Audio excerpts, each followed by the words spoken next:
Hello दोस्तों, नमस्ते। Welcome back to my channel. हमसे जुड़े रहने के लिए आप सभी लोगों को बहुत बहुत धन्यवाद। और जो लोग नए हैं, हमसे जुड़ना चाहते हैं, तो वे प्लीज़ हमारी वीडियो को लाइक करें, सब्सक्राइब करें, शेयर करें and please don't forget to press bell icon.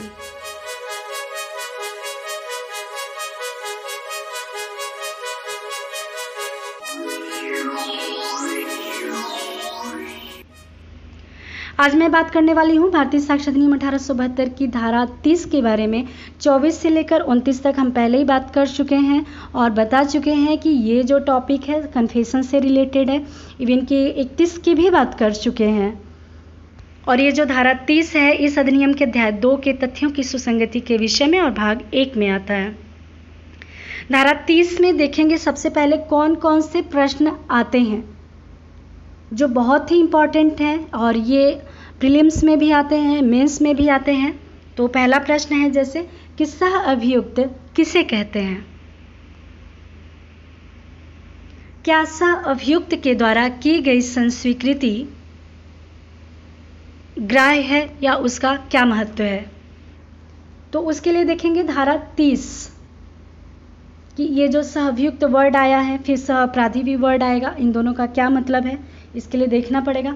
साबित संस्वीकृति जो उसे करने वाले व्यक्ति तथा एक ही अपराध के लिए संयुक्त रूप से विचारित अन्यों को प्रभावित करती है, विचार में लेना।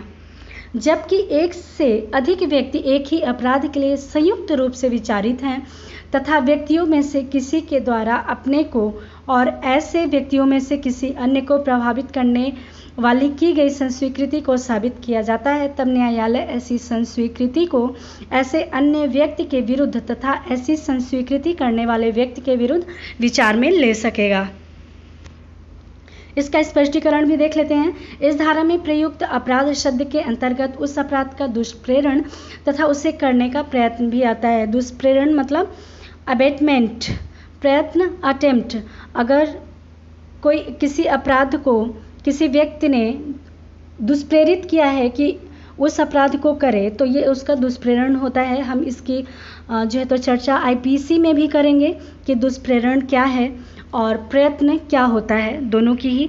तो इस धारा में ये दोनों ही वर्ड, दोनों ही चीज़ें आती हैं, दुष्प्रेरण तथा प्रयत्न। देखते हैं कि इस धारा की आवश्यक शर्तें क्या हैं। एक से अधिक व्यक्तियों का विचारण होना, मतलब अमूमन क्या होता है, एक व्यक्ति होते हैं उनका विचारण होता है, या कि फिर एक या एक से अधिक व्यक्ति होते हैं तो उनका विचारण होता है, मतलब ट्रायल होता है। तो यहाँ पे एक से अधिक व्यक्तियों का ट्रायल होना जरूरी है। फिर दूसरा है सभी अभियुक्तों का एक साथ विचारण होना चाहिए, मतलब उनका ट्रायल एक साथ ही होना चाहिए, अलग अलग ट्रायल नहीं होना चाहिए। विचारण एक ही अपराध का होना चाहिए और जो ट्रायल है वो एक ही अपराध का ही होना चाहिए, साथ साथ होना चाहिए और एक ही अपराध का होना चाहिए। उक्त में से किसी एक का संस्वीकृति होना चाहिए। जब दो लोगों का ट्रायल हो रहा हो, विचारण हो रहा हो, तो मान लीजिए किसी एक व्यक्ति ने क्या कर दिया हो, कन्फेशन कर दिया गया हो, तब क्या जो व्यक्ति कन्फेशन नहीं किया है तो ये कन्फेशन जो है तो उसके लिए भी ग्राह्य हो जाएगी क्या? उसके विरुद्ध भी ग्राह्य हो जाएगी क्या? क्या उसके अगेंस्ट भी ग्राह्य हो जाएगी क्या? ऐसी संस्वीकृति से स्वयं अभियुक्त एवं अन्य सह अभियुक्त प्रभावित होने चाहिए। और जो कन्फेशन किया गया हो, केवल ऐसा नहीं होना चाहिए कि जिस व्यक्ति ने किया है केवल उसको प्रभावित करता हो। ऐसा कन्फेशन जिस व्यक्ति का ट्रायल उसके साथ हो रहा है उसको भी प्रभावित होना जरूरी है। ऐसी संस्वीकृति विधिक रूप से साबित होनी चाहिए, मतलब साबित भी होनी चाहिए विधिक रूप से। तो यहाँ पे देखते हैं, सामान्य रूप से हम क्या देखते हैं कि जो कन्फेशन है, जिस व्यक्ति ने कन्फेशन किया केवल उसी के अगेंस्ट साबित की जा सकती है।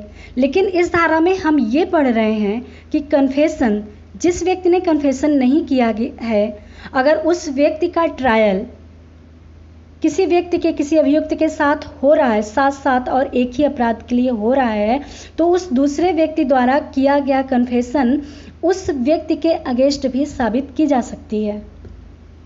फिर देखते हैं कि सह अभियुक्त कौन है।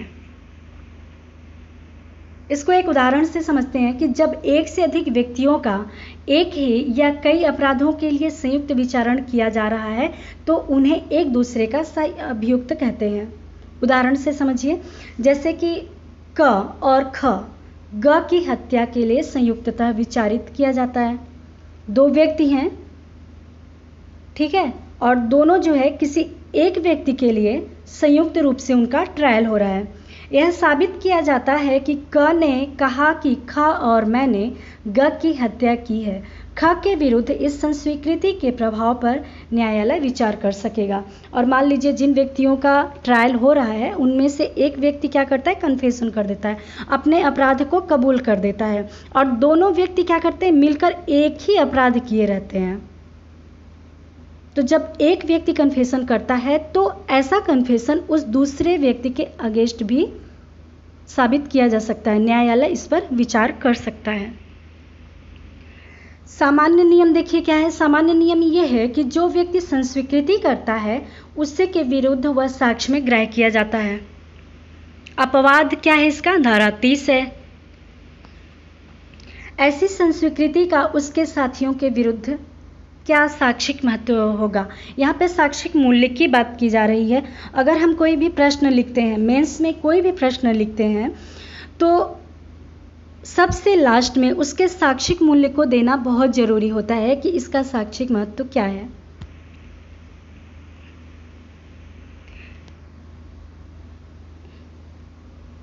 बहुत ही महत्वपूर्ण केस है बलवीर सिंह बनाम पंजाब राज्य 1957 सुप्रीम कोर्ट का केस। जहां तक कि एक अभियुक्त के संस्वीकृत युक्त कथन का संबंध है, यदि उसमें साक्ष्य अधिनियम की धारा 30 में दी गई शर्तें पूरी हो जाती हैं तो उसे अभियुक्त के विरुद्ध विचार में लिया जा सकेगा। यहाँ पे धारा 30 के एक तरह से साक्षिक मूल्य को बताया जा रहा है कि किस स्थिति में उसके जो विरुद्ध कन्फेशन किया गया है तो कैसे उसको विचार में लिया जाएगा, तो उसका महत्व क्या होगा। सह अभियुक्त द्वारा दी गई संस्वीकृति का उपयोग अभियुक्त के विरुद्ध उसी दशा में किया जा सकता है जब संस्वीकृति करने वाले अभियुक्त ने अपने को अभियुक्त के बराबर ही दोषी माना हो। मतलब कन्फेशन करने वाला भी अपने आप को उसी के बराबर दोषी माना हो, तभी उसका कन्फेशन क्या होगा, रिलेवेंट होगा, अदरवाइज नहीं।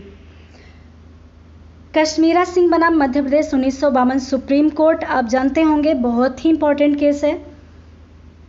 किसी सह अभियुक्त की संस्वीकृति साक्ष्य अधिनियम की धारा 30 के अंतर्गत यथा परिभाषित उस पद के अर्थ के अंतर्गत साक्ष्य नहीं है। सॉरी, यहाँ पे धारा 30 नहीं 3 होगा, के अंतर्गत यथा परिभाषित उस पद के अर्थ के अंतर्गत साक्ष्य नहीं है। मतलब सह अभियुक्त की जो संस्वीकृति है उसकी एक तरह से परिभाषा के बारे में बात हो रही कि जो धारा 3 में परिभाषा दी गई है साक्ष्य की, एविडेंस की, तो क्या उस परिभाषा के रूप में इसको माना जा सकता है, तो नहीं। इसको उस परिभाषा के रूप में, मतलब एविडेंस की परिभाषा के रूप में कन्फेशन को नहीं लिया जा सकता। नाथूराम बनाम उत्तर प्रदेश राज्य 1956 का केस है के मामले में अभी निर्धारित किया कि अभियुक्त की संस्वीकृति धारा 3 में परिभाषित साक्ष्य नहीं कहा जा सकता और न ही इस प्रकार की संस्वीकृति के आधार पर दंडित किया जा सकता है। ओ माय गॉड, नाथूराम बनाम उत्तर प्रदेश, अभी तक जो हम पढ़ रहे थे ये कि मतलब कि जो व्यक्ति कन्फेशन करता है दूसरे के विरुद्ध भी साबित की जा सकती है, लेकिन देखिए कितने ही कमजोर प्रकृति का ये साक्ष्य है कि केवल उस आधार पर जो व्यक्ति दूसरा कन्फेशन कर रहा है, केवल इस आधार पर हम उसके संस्वीकृति को मतलब कि लेकर उस दूसरे व्यक्ति को दंडित नहीं कर सकते। इससे शपथ पर अभिलिखित किया जाना अपेक्षित नहीं है।